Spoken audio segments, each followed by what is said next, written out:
एक ordinance Assam repealing ordinance 2024 approval किया है, तो क्या कहना चाहेंगे? क्योंकि इस पर भी एक्चुअली सवाल उठ रहे हैं कि is it in steps towards UCC?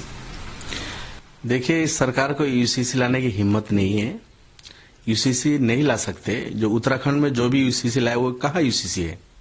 उसमें यूसीसी थोड़ा इसको कहा जाता है। यूसीसी तो वो होगा कि इंडिया में बसने वाले 140 करोड़ आदमी, हर किसी का जो समानता हर काम में, तो उसको कहा जाएगा यूसीसी। लेकिन उसमें तो ऐसा कुछ है ही नहीं। उसमें कुछ शादी ब्याह, कुछ तलाक और कुछ इस तरह के कुछ प्रॉपर्टी देने में ये सब है।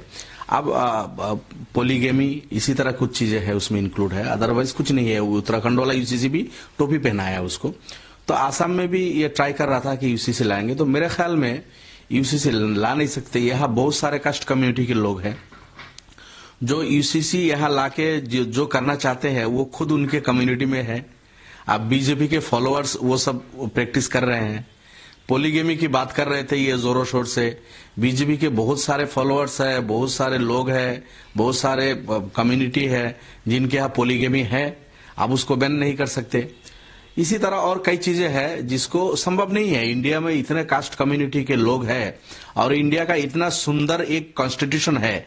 कॉन्स्टिट्यूशन ने हर किसी को उनका अपने अपने धर्म पे रह के, अपना कास्ट कम्युनिटी के जो कस्टम है, कल्चर है, सिविलाइजेशन है, उसको अपनाते हुए उसको चलने का रास्ता इंडिया के कॉन्स्टिट्यूशन ने दे रखा है।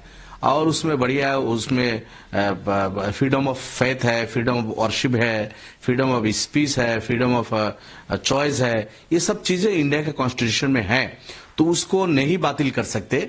ये इनका सामने इलेक्शन है, सिर्फ ये धंधाबाजी है। मुसलमान को टारगेट करना, किसी कम्युनिटी को टारगेट करना, ये इनका लक्ष्य है। इसीलिए आसाम में देखिए, अब ना वो पोलीगेमी पे कोई बिल लाने वाले थे, नहीं ला पाए। अभी यूसीसी पे भी बिल लाने वाले थे, उसको भी नहीं ला पाया। अभी हिम्मत नहीं हुई इनकी। ये भी जानते हैं लाएंगे तो कोर्ट में जाके वो गिर जाएगा। इसलिए अभी the Assam Muslim marriages and divorce act 1935 का जो है उसको ये रिपील कर रहा है। ये कैबिनेट ने कल ये डिसीजन लिया है। कैबिनेट को, आसाम कैबिनेट को ये हक कहा है कि इंडिया का कॉन्स्टिट्यूशन ने एक राइट किसी कम्युनिटी, किसी धर्म के लोगों को दे रखा है। अब मुसलमान कैसे विवाह करेगा वो तुम तय करोगे क्या?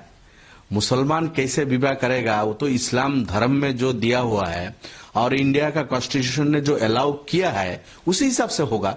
देखिए, इसको इतना हाईलाइट करने की जरूरत नहीं है। मुसलमान शरीयत के ऊपर और कुरान के हुक्म के ऊपर चलेगा। एक्ट कितने ही बनाते रहे, एक्ट बनते रहेंगे। क्या मुसलमानों से ये कहा जाएगा कि निकाह मत करो, कोई और तरीका इस्तेमाल करो? क्या हिंदुओं से कहा जाएगा अपनी बॉडीज को जलाओ मत, दफन कर दो? हर मजहब के अपने अपने रिचुअल्स हैं और उसे मानते चले आ रहे हैं हजारों साल से, और मानते रहेंगे। आपके करने से क्या फर्क पड़ता है? क्या 3 तलाक खत्म हो गई? मिसयूज बढ़ गया 3 तलाक कानून का।